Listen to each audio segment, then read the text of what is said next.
Assalamualaikum warahmatullahi wabarakatuh. Bismillahirrahmanirrahim.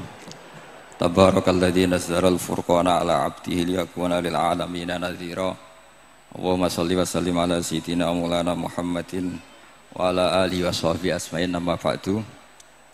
Yang sangat saya hormati Rektor Tribakti Kiai Haji Abdul Ghafabi, semua keluarga Lirboyo, semua yang hadir yang saya hormati. Ini tadi saya diajari doa maksa Tuhan. Saya punya sanad yang mungkin lebih keren. Jadi ada seorang Arabi berdoa di Raudhah, ya Allah, jika engkau jadikan orang soleh, maka yang senang adalah kekasihmu. Jika engkau menjadikan saya orang fasik, maka yang senang musuhmu, yaitu iblis. Tinggal jenengan mau nyenangkan kekasihmu apa musuhmu. Akhirnya ada hatif, ya sudah, soleh saja soleh, doa kok gitu. Artinya kalau seseorang soleh yang suka siapa? Rasulullah berstatus Habibullah. Ya Allah, kalau engkau jadikan aku orang soleh yang suka kekasihmu, kalau aku jadi orang fasik yang suka musuhmu, terserah jenengan mau menyenangkan musuhmu apa menyenangkan kekasihmu. Coba ampun, terserah jenengan. Tentu pilihannya Allah menyenangkan kekasih Allah. Itu saya ijazahkan ini. Semoga agak diterima. Covid. Jadi kalau di Ihya itu ada Kitabul Wujdi, ada yang baca Al-Wajdi. Tinggal zaman mondok ngarokati apa enggak tahu saya. Resiko mondok Lirboyo memang gitu, kata Mbah Mun itu harus semuanya diharokati. Tapi kata Mbah Mun, ini sarang, jangan harokati semua, jangan maknani semua. Kalau dalil di sini katanya kan apa itu, al ilmu sayyidun wal kitabatu qaiduhu. Jadi ilmu itu ibarat hewan liar, supaya enggak liar dicancang gitu. Tapi kata Mbah Mun, abok cancang kabeh ya ketekeken mati gitu. Jadi ini, nah saya ini kan dikatakan Gus Ghafabi tadi cucu murid. Ini saya senang sekali karena memang saya jarang mau diundang pengajian umum. Karena diundang itu artinya kan makmur, diperintah. Sehingga ini sekaligus maklumat, yang nggak merasa mbah guru jangan ngundang saya, itu kualat nanti. Karena saya berkali-kali bilang hormat kiai itu wajib, tapi ngatur kiai itu haram. Jadi aturan mainnya jelas, hormat kiai itu wajib, seneng kiai wajib, tapi kalau ngatur kiai haram. Ngatur itu ya fatwa itu, fatwa ya. Begini, saya ini baru neliti, mungkin ini tahadus bin nikmat. Saya berkali-kali rembukan sama, termasuk diantaranya sama Profesor Quraish Shihab. Itu mau menjadikan manhajul Quran itu mudah. Di antara kitab yang saya pelajari serius itu kitab Syajaratul Ma'arif. Nanti sebagian tak tinggal di sini biar diajarkan Gus Rikza. Itu rencananya PSG Pusat Studi Qurannya Pak Quraish itu menerbitkan itu. Sementara ini sekarang di UI Universitas Islam Indonesia saya juga ngajar kitab itu. Kitab itu begitu mudah menjadikan Quran itu pegangan. Kalau di sini katanya mau dimilenialkan itu, milenial itu. Itu begini, misalnya begini. Ini saya beri contoh. Jadi peristiwa-peristiwa khusus yang ada di Quran itu ditabwib secara umum. Jadi ini saya nanti tidak guyon supaya apa Gus Rikza agak kelihatan kalah, karena kalau guyon-guyonan itu menang saya. Saya ini orang Pantura. Saya misoh saja ada dalilnya. Karena memang dalam tarikh-tarikh itu gitu. Ini Muhammad ponakan kamu, kata orang-orang kafir. Saffaha ahlamana wasabba alihatana. Semoga gak ada yang menerjemah wasabba alihatana. Kitab itu mudah sekali. Misalnya begini, saya beri sekian contoh, mungkin 3-4. Babu nafil ibad bikullil bilad. Bab kalau seseorang itu harus manfaat di mana saja dia berdomisili. Terus beliau secara mudah bilang, qala ta'ala hakian an Isa bin Maryam wa ja'alani mubarakan ainama kuntu. Saya adalah orang yang hidup di mana-mana itu membawa apa? Berkah. Terus beliau memberi judul secara umum Babu Nafil Ibad Bikullil Bilad. Sehingga saya di Rembang, di Lirboyo atau di mana saja, etikanya satu, harus bermanfaat. Setidaknya manfaat kalau ada orang ingin menang ya saya ngaku kalah lah. Kalau ada orang yang ingin saya diangkat jadi murid ya oke saya jadi murid beliau. Enggak masalah. Karena bagian dari kesalian itu tawaduk. Pasti yang tawaduk jadi wali karena man tawadu'a rafa'ahu Allah. Yang kumo luhur jadi guru pasti tidak jadi wali.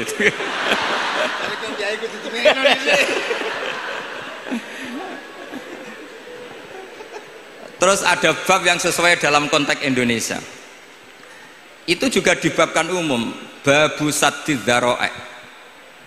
Bab menutup pintu potensi-potensi yang enggak baik.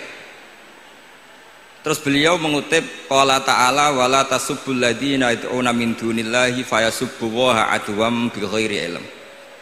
Jadi dulu para sahabat saking semangatnya berislam, itu saking semangatnya itu sering bilang jancuk Lata, jancuk Uzza. Jadi ini tidak jauh-jauh dari misoh karena memang sudah dicap cangkem elek tadi.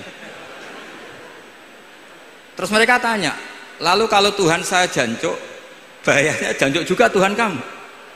Akhirnya Allah bilang gini, Muhammad, umatmu kandhane aja misoi brolo, korbane aku. Makanya terusannya ayat fayasubbuha adwam bil khairi. Dan itu oleh Syekh Izzuddin bin Abdissalam yang dikenal sebagai Sultanul Aulia itu dibabkan mudah sekali. Babu saddid dzara'i.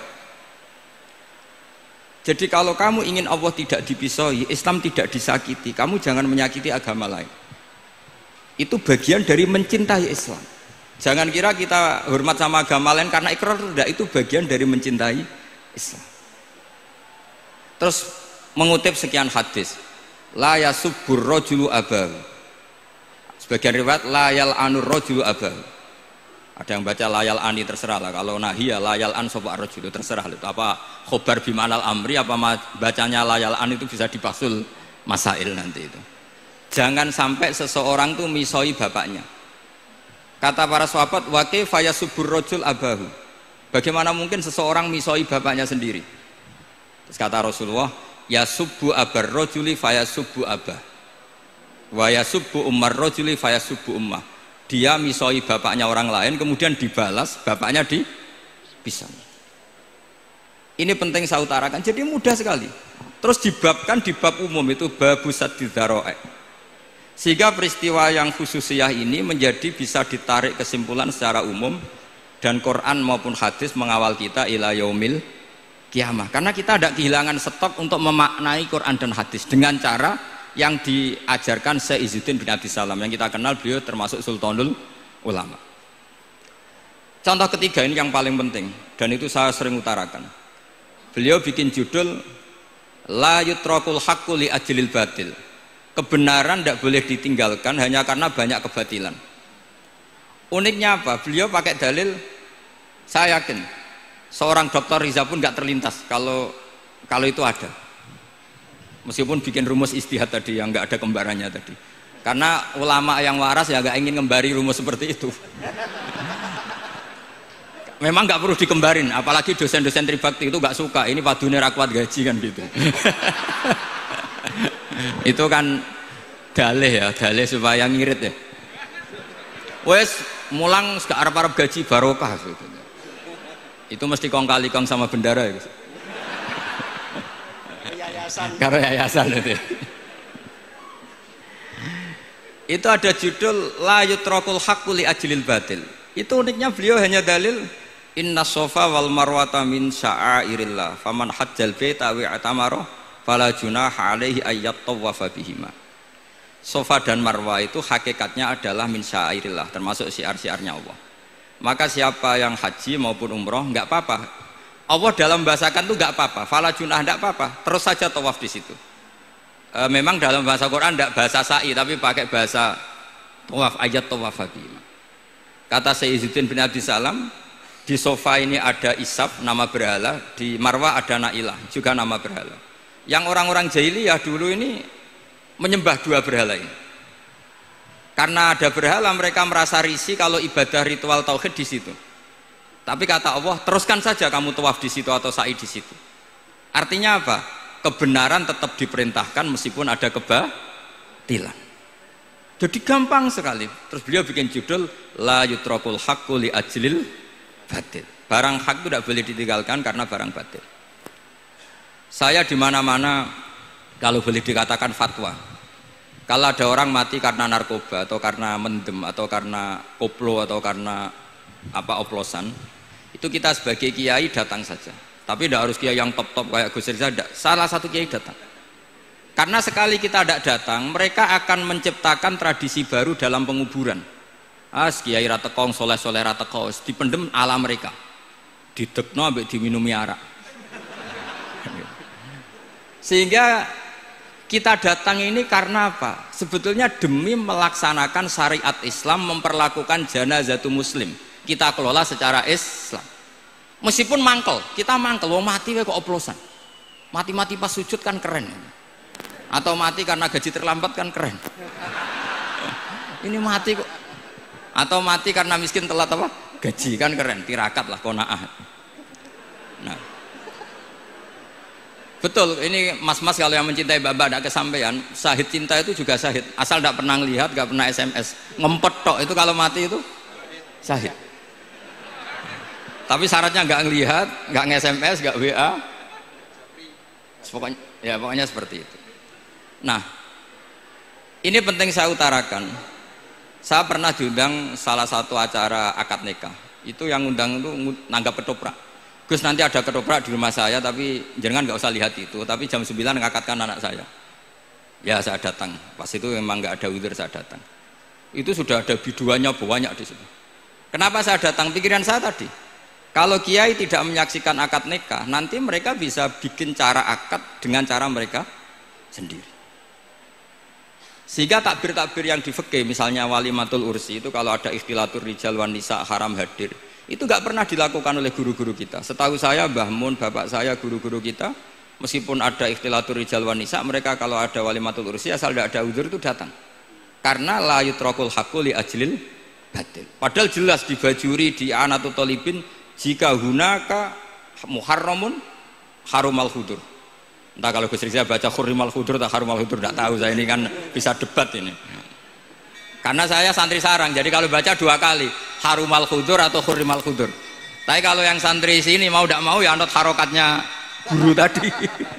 Resikonya nurut itu harus ikut haruma apa khurrima. Kalau saya karena enggak dimaknani, jadi ya bingung. Maksudnya bingung milih, saking banyaknya ilmu. Bukan bingung karena goblok, bukan.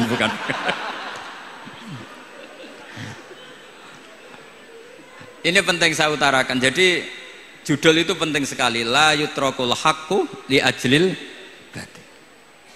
Contoh keempat, babu tolabil manzilah. Seorang yang terpercaya itu boleh cari pangkat di pemerintahan. Beliau dalilnya gampang sekali. Yusuf ketika merasa mampu mengendalikan ekonomi, ketahanan pangan zaman itu, beliau matur ke Aziz, ke penguasa Mesir, qala ja'alni ala khazainil ardh. Jadikan saya sebagai pengelola hasil bumi. Inni hafizun alim, saya ini orang terpercaya, saya ini orang yang pinter. Maka ngaku pinter itu boleh asal pinter betul. Karena Nabi Yusuf bilang inni hafizun alim. Ini sudah 4, sampai berapa? 7 sampai 7. 5 aja nanti ilmunya habis. Jadi saya mohon nanti kitab itu saya tinggal 1, tolong dipelajari teman-teman supaya ada cara mudah. Dan kitab itu pernah dibaca Syekhina Kiai Maimun di Sarang, pernah tak bawa ke Jakarta, saya diskusikan dengan Pak Profesor Quraisy Shihab. Terus sekarang juga dalam proses diterjemah. Tapi saya mohon ini yang nggak penting, terjemahannya itu tidak penting sebenarnya. Ini anak-anak Lirboyo kan bisa ngartikan sendiri, bukan sekedar terjemah tapi ngartikan sendiri. Itu unik, cara memahami itu unik sekali dan mudah. Jadi setiap peristiwa khusus itu diberi judul umum. Nah barokahnya judul umum ini, Quran itu menjadi ngawal kita ila yaumil qiyamah. Tapi kalau itu kamu anggap ini peristiwa Yusuf, ini peristiwa Yakub, peristiwa Ibrahim, maka seakan-akan Quran itu tidak untuk kita. Makanya tadi, misalnya wala tasubul ladina dibabkan babu saddid dzara'i. Itu semudah itu, segampang itu. Sehingga dalam kitab Minhajul Abidin diterangkan ada seorang wali yang takut dosa karena banyak perempuan cantik yang pakai celana pendek, banyak bulat lah di dunia itu. Singkat cerita dia uzlah, dia santai-santai di gunung makan rerumputan. Terus ada wali yang kelasnya lebih tinggi. Kamu di sini ngapain uzlah? Kenapa? Meninggalkan dosa. Terus digojlok sama wali yang lebih senior. Kira-kira ya saya gojlok Gus Rizal gitu. Kata si wali yang lebih senior tadi, taraktum ummata Muhammadin fi aidil mubtadi'ah. Sebetulnya kamu itu tidak menghindari dosa, tapi malah parah. Ketika umat tidak kamu pimpin, artinya membiarkan dipimpin kelompok lain. Dan itu bisa orang ahli bid'ah, bisa orang kafir, bisa yang lebih menyesatkan. Jadi uzlah itu tidak solusi. Ini pentingnya pembanding. Jadi gak apa-apa nanti setelah saya ngisi dikasih kesempatan untuk bully saya, gak apa-apa. Saya terlalu sakti untuk dikalahkan. Jadi artinya muhibbin saya itu gak ngefek lah kalau saya diadili siapa? Gus Riksa. Gak ngefek. Jadi menurut saya nanti tak kasih kesempatan untuk ngadili saya. Terus setelah itu selesai, saya tidak jawab lagi. Sebagai latihan calon wali itu harus sabar, man. Jadi wal kadhiminal ghaidha wal afina anin nas. Jadi setelah saya dibully nanti saya bilang sudah, saya maafkan, wassalamualaikum, terus gitu. Terus contoh yang paling ekstrim gini Gus Riksa, ada contoh babu jawazin namimah limaslahatin. Bab boleh adu-adu. Adu-adu itu mengadukan satu peristiwa yang buruk ke orang lain karena maslahat. Itu contohnya unik sekali. Saya ini bingung, masa ada namam atau namimah kemudian ditoleransi. Terus beliau pakai dalil wajah arojulum min aqsal madinati yas'a. Qala ya Musa innal mal'a ya'tamiru nabikal yaqtulu kafakhrus innilaka minan nasihin. Musa, saya ini pegawai kerajaan Fir'aun, saya termasuk perwira di kerajaan Fir'aun. Saya tahu rapat tadi malam itu memutuskan menangkap kamu untuk dibunuh. Maka kamu harus secepatnya keluar dari Mesir. Itu kan sebetulnya tipikalnya agak namimah, adu-adu, tapi limas lahatin. Itu mudah sekali kitab itu. Jadi saya mohon anak-anak Tribakti yang mau mengkaji Quran ingin alim, pakai kitab itu. Saya jamin kalau khatam pasti alim. Khatam paham maksudnya. Daripada sampean pakai metode usul fikih itu keruwetan, karena selain judulnya sudah ruwet. Lubul usul itu sudah ruwet. Dulu saya ngaji di Sarang itu semua satu kelas itu semuanya dapat 4 terus. Kecuali saya tidak dapat nilai karena gurunya bingung biji. Tidak tahu bingungnya itu karena dianggap terlalu alim atau terlalu goblok, tidak tahu saya. Yang jelas usul fikih saya itu nggak ada nilainya. Begini kalau dalam usul fikih kan begini. Ya ini agak menghormati pasca sarjana, jadi agak-agak ruwet biar kesannya itu ya intelek atau pinter lah gitu. Kalau guyon terus itu kan nganggep sampean itu isane mau paham guyon itu, jadi gak ngergani orang seperti orang guyon terus itu. Tapi ini agak serius. Begini, misalnya saya sebagai kiai ngundang Zaid, kamu kesini, saya jelas sebut Zaid kesini, ada tamu gitu. Sebetulnya saya ingin Zaid apa ingin cah dalam siapa saja asal bisa melayani tamu. Zaidun itu zikrul ba'di wa iradatil kul apa zikru Zaidin fi ainihi. Itu kan jadi perdebatan di ilmu usul fikih. Ketika Zaid gak ada, terus di situ ada pelayan yang bernama Bakar Umar gak datang, pasti kayaknya marah. Cek sombong ya santriku, tak udang ra ono sing moro. Terus misalnya anak-anak bilang, Pak Yai Anda kan tadi manggil Zaid, tidak manggil kita. Cek goblok maksudku ono sing nyuguhi teh. Ora kudu Zaid, Bakar Umar ya kena. Bocah kok goblok kan mesti gitu. Artinya gini, menyebut aktor dalam Quran atau hadis itu yuradu syakhsun bi ainihi, apa itu bagian dari zikrul ba'di wa iradatil. Sehingga semua peristiwa di Quran entah itu nyebut Fir'aun berarti mewakili orang togo, orang yang lacut. Menyebut Musa mewakili orang baik. Apa bagaimana? Itu jadi perdebatan. Lah itu di kitab usul fikih itu penjelasannya ruwet sekali. Sehingga mungkin misalnya begini dalam satu kaidah usul fikih. Hormati tamu yang datang ke saya, siapa saja. Setelah itu saya ralat, hormati Zaid jika datang bertamu ke saya. Dalam usul fikih itu potensi Zaid ini menjadi mukhassis, berarti siapa saja menjadi batal karena ditaksis kata Zaid. Ada potensinya begini, siapa saja tetap berlaku, dan kiai menyebut Zaid adalah zikru ba'di afrodi dzalikal kulli, menyebut individu dari kuliah yang masuk. Jadi tetap hormati tamu siapa saja. Yang termasuk siapa saja adalah Zaid. Apa siapa saja tidak menjadi hukum karena terganti hanya khusus Zaid. Itu jadi perdebatan di perdebatan usul fikih. Jadi terlalu ruwet. Tapi kalau di kitab tadi yang Syajaratul Ma'arif karangannya Izzuddin bin Abdus Salam, itu gampang sekali. Saya baca itu min awali hatta akhir itu tidak ada yang iskal, gampang sekali, mudah sekali. Karena tadi mungkin dikarang ahlinya dan dibaca oleh ahlinya, jadi gampang sekali ini. Jadi semudah itu, istidlal itu gampang sekali.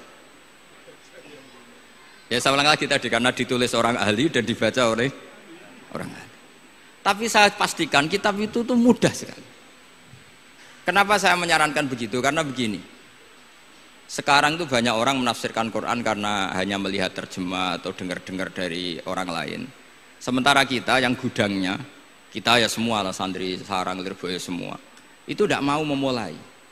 Andai kan kita mau memulai, maka kita akan tahu apakah zikrus syekh itu menjadi takyin, harus itu, atau zikrus syekh itu zikrul ba'di wa iradatil kul. Saya beri contoh masalah hukum fikih, karena ini bidang saya. Saya dulu ketika muda sering makili Anwar Musyawarah di Lirboyo. Dulu yang makili Lirboyo Gus Isom, Gus Rizal belum musuh saya dulu, belum musuh saya dulu. Jadi kalau musuhi saya itu terlambat, saya sudah sufi, sudah agak ahli fikih, sudah pensiun, bukan karena sudah bodoh, tapi sudah ben diurusi sing nom-nom gitu. Sudah makom saya sudah ndak itu sudah. Ndak tahu entah makom saya dari mana, ndak tahu saya. Misalnya begini, saya beri contoh. Di antara yang nggak boleh dalam pernikahan adalah wa antajma'u bainal ukhtain. Menikahi mbaknya plus adiknya, fi nikahin wahid, tahta rajulin wahid. Jadi nggak boleh mempoligami mbak bersama adiknya. Kalau kita percaya zahirun nas, maka yang haram hanyalah wayoh atau berpoligami mbak dan adik. Dan itu bahaya kalau Anda memahami seperti itu. Zaman Rasulullah Sugeng ngendikan ditambahi satu tok sama Nabi. Wala benal mar'ati wa ammatiha wala benal mar'ati wa kholatiha. Itu kalau orang Jawa kan satu, karena bulik dan bude orang Jawa itu sama, dari bapak ya bulik, dari ibu juga bulik. Tapi kalau orang Arab bilang min jihatil ab disebut ammah, min jihatil dikatakan kholah. Nabi zaman Sugeng itu hanya nambah itu tok. Juga agak boleh menikahi ponaan plus buliknya atau menikahi buliknya plus ponaannya. Kemudian oleh ulama fikih ditambahi satu kaidah, dua perempuan yang kalau saja laufurido itu kalau saja diandekan yang satu lelaki tidak boleh nikah, maka orang ini tidak boleh dijamu dikumpulkan tahta rajulin wahid. Berarti memasukkan siapa saja, mbah dan cucunya, perempuan dan buliknya, perempuan dan saudaranya. Nah, artinya gini, andekan yang disebut Quran itu menjadi itu saja hukumnya, maka yang haram poligami hanya mengumpulkan mbak dan adiknya, karena Quran hanya bilang wa antajma'u bainal ukhtain. Tapi tentu itu kebodohan. Mesti gak tahu ngaji usul fikih. Kitab yang pantangannya orang banyak, ya pantangannya gurune bareng. Jadi itu bukan pantangan muridnya saja, ya pantangan gurune bareng. Akhirnya apa? Itu kita analisis bahwa ini mimbabi dzikril ba'di wa iradatil kul. Mungkin ada ulama yang era Imam Syafi'i meredaksikan wa antajma'u bainal ukhtain ibaratun anil jam'i bainal mahromen. Apapun itu, tetap ukhtain di sini itu satu percontohan mengumpulkan dua perempuan yang ada hubungan mahram, entah karena saudara kandung atau bulik bude atau mbah sama cucu. Lalu pertanyaannya, kenapa Quran tidak menyebutkan mbah dan cucu? Kebayang nggak misalnya Gus Rikza nikah orang perempuan cantik umur 25 plus mbahnya umur 70 tahun? Nggak mau membayangkan.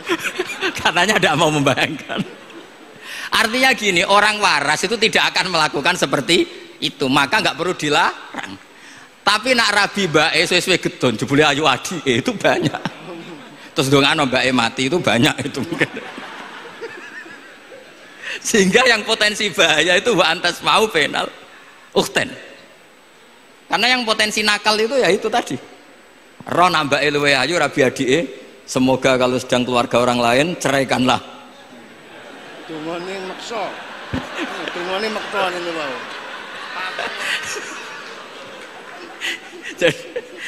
Jadi ini penting saya utarakan. Jadi ini serius tapi saya tetap rileks. Jadi mohon dipelajari lah usul fikih. Kalau usul fikih Anda kesulitan, pelajari saja kitab Syajaratul Ma'arif. Nanti kitabnya saya titipkan siapa saja Pak. Insya Allah sampai ke kursi saya. Kitab Syajaratul Ma'arif. Itu menurut saya kitab terbaik dalam mempermudah memahami Quran. Ya modelnya begitu. Misalnya tadi babu nafil ibad bikulil bilad, bab seorang hamba sebaiknya di mana saja bermanfaat. Terus cerita tentang Nabi Isa, wa ja'alani mubarakan aina ma kuntu. Saya masih ingat baca kitab supaya Pondok Lirboyo bangga bahwa cucu muridnya alim alama. Jadi ini bagian dari itu. Putu muridnya we alim, bangunnya murid Lirboyo alim, putune we alim kan gitu. Jadi kalau sampai ndak alim dosa gede. Saya kata Gus Kafabi kan putu murid, putune we alim, mosok muridnya gak alim.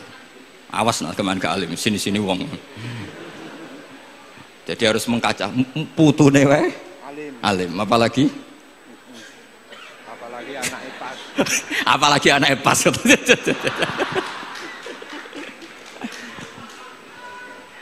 Jadi tadi sampai mana guys? Lupa ya. Sampai adik ayu. Adik ayu. Mbake sing ayu. Ditungakno tadi. Iya, ditungakne bentang mati adike oleh mbake. Tapi adike mati Gus. Iya, mati. Saya teruskan lagi ya. Jadi kalau saya masih ingat baca kitab karangannya Imam Syafi'i dalam tema yang mirip ini. Ketika beliau ditanya, boleh ndak seorang lelaki uzubah tidak nikah? Waqat qala Rasulullah sallallahu alaihi wasallam an nikah sunnati faman raghiba an sunnati falaysa minni. Itu kata Imam Syafi'i. Ya kalau dia tidak nikah karena benci sunnah Rasulullah itu buruk, tapi kalau karena takdir dia tidak suka nikah atau enggak payu rabi ya enggak apa-apa. Terus Imam Syafi'i ditanya, apa dalilnya? Jawabnya Imam Syafi'i itu rileks sekali. Inna wa ta'ala dzakara abdan sholihan wa wasofa bi annahu hasur. Terus beliau baca ayat wa sayyidaw wa hasura wa nabiyyam minas sholihin. Allah itu menyebut sekian hambanya yang soleh, dan di antara hambanya yang soleh itu berstatus hasur, orang yang tidak nikah. Artinya tidak nikah itu bukan mengganggu kesalehan, maka uzubah itu halal. Semudah itu dulu orang memahami Quran. Kok sekarang jadi sulit tuh salah gurunya apa salah muridnya? Jadi ini cobalah di apa ya, saya memang ingin supaya Pondok Lirboyo itu mudah sekali paham Quran. Saya ini termasuk heran ya, kenapa saya yang ngomong tafsir itu menurut saya biasa saja sama. Tapi saya kata orang banyak itu sudah mufassir. Kenapa saya ngomong biasa saja? Karena ya tadi dengan perangkat-perangkat ilmu kayak usul fikih, kayak fikih sendiri, termasuk kitab Syajaratul Ma'arif, memang memahami Quran itu gampang. Wong kafir saja bisa paham dulu. Umar ketika paham Quran itu belum Pondok Lirboyo. Masih kafir. Nggak pernah jadi mustahik. Apalagi wakil rektor, nggak pernah. Tapi ketika adiknya Fatimah baca Quran, Toha ma anzalna alikal Qur'ana litashqa illa tazkirata limai, itu dia paham dan menjadi masuk Islam. Itu coba fahamnya itu sama ngajinya dulu mana? Dulu fahamnya karena Quran itu muyassar, mudah. Pernah ada seorang ustadz yang mungkin kalau sekarang agak ekstrim lah. Sama ndak usah bilang cingkrang, ndak usah, pokoknya agak ekstrim. Kamu kok senengannya nuduh orang itu. Sampai saya kadang ketularan. Saya ini orang baik, gak suka nuduh orang. Itu ada orang yang agak ekstrim itu, datang ke Harun ar-Rasyid. Ya Amirul Mukminin gitu. Inni nasihun laka famusaddidun alaika. Fala tajidanna alayya fi nafsika syai'an. Saya ini orang baik-baik, ingin nasihati jenengan, cuma saya agak kasar. Musaddid itu agak kasar. Dalam bahasa Arab musaddid siddah itu kasar. Kasar atau tegas, kasar lah. Dalam konteks ini maknanya kasar. Fala tajidanna fi alayya fi nafsika syai'an. Mohon jangan dimasukkan hati. Apa kata Harun Rasyid? Ngendikan itu mudah sekali dan itu sangat Qur'ani. Kata Harun ar-Rasyid, uskut ya ustad. Sebagian riwayat uskut ya jahil. Hei orang bodoh, kamu diam. Inna Allaha ta'ala ba'atha man huwa khairun minka ila man huwa syarrun minni. Wa ma'a dzalika qala ta'ala faqula lahu qawlan layyinan la'allahu yatadzakkaru aw yakhsha. Kamu diam hei ustad bodoh. Allah Ta'ala itu mengutus orang yang lebih baik ketimbang kamu, yaitu Nabi Musa, ke orang yang lebih buruk ketimbang saya, yaitu Fir'aun. Itu saja harus beretika. Faqula lahu qawlan layyinan. Kok kamu sama-sama muslim mau main kasar sama saya? Kitabnya mana? Kira-kira seperti itu. Akhirnya Ustadz tadi, ternyata jenengan lebih alim, mboten sios. Semudah itu orang memahami Quran. Inna wa ta'ala qad ba'asa man huwa khairun minka ila man huwa syarrun minni. Fa inna wa ta'ala ba'asa Musa. Wa Musa tentu lebih mulia ketimbang Ustadz ini.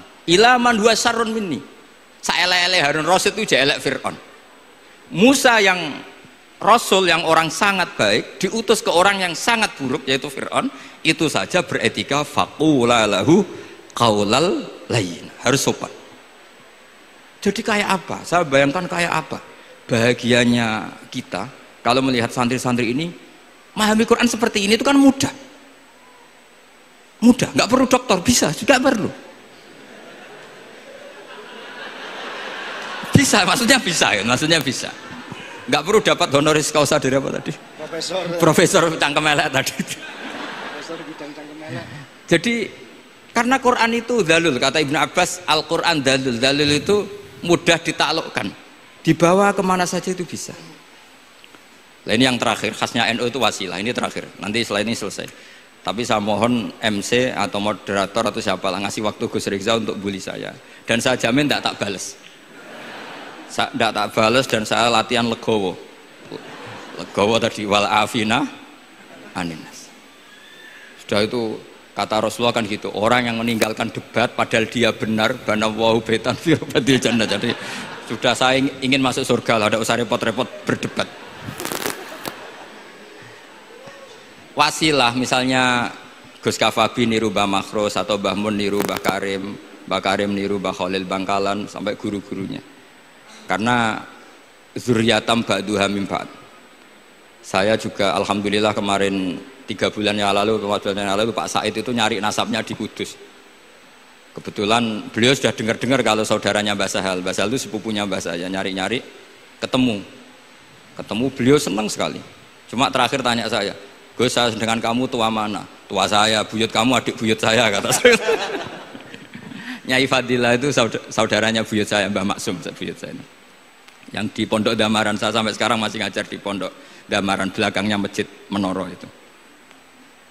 Mbah Mun pernah cerita gini, orang itu banyak yang anti wasilah. Wasilah itu ya niru guru, gurunya guru. Langsung niru Kanjeng Nabi atau langsung niru pangeran kan. Itu Mbah Mun saya masih ingat betul dalilnya, mau ihdinas siratal mustaqim siratal ladzina an'amta 'alaihim. Jalan yang lurus adalah mengikuti orang-orang yang telah engkau beri nikmat. Kenapa Allah tidak menghentikan siratoka, jalan kamu, jalan engkau? Allah itu tidak makan. Bagaimana cara kita niru Allah makan? Wong Allah tidak makan. Allah tidak tidur. Bagaimana kita niru Allah tidur?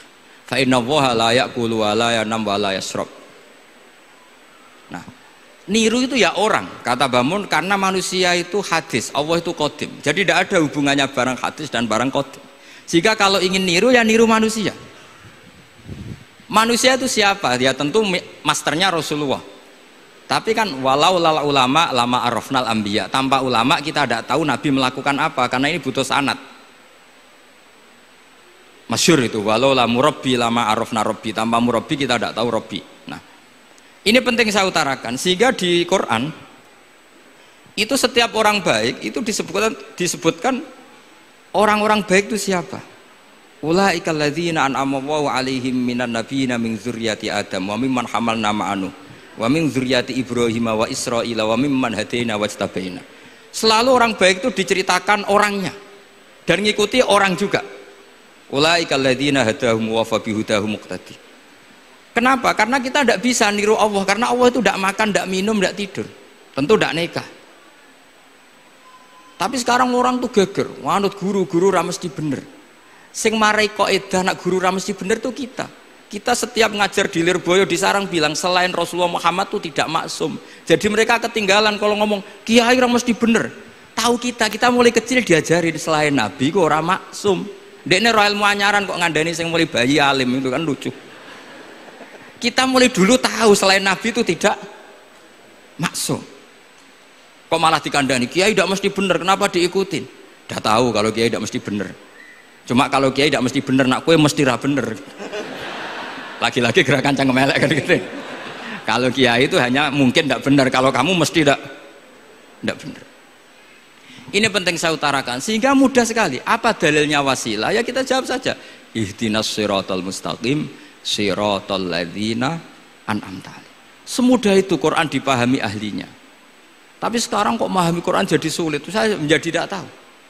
Ya seperti tadi Izzuddin bin Adi Salam itu banyak dalil la yutrakul haqqu li ajlil batil. Itu contohnya itu hanya innas sofa wal marwata min sya'airillah. Ketika sofa dan marwah belum steril dari berhala-berhala itu, ketika Ka'bah belum steril dari berhala-berhala itu, Nabi tetap tawaf di Ka'bah, tetap sa'i di sofa dan marwah. Kemudian itu disimbolkan la yutrakul haqqu li ajlil batil.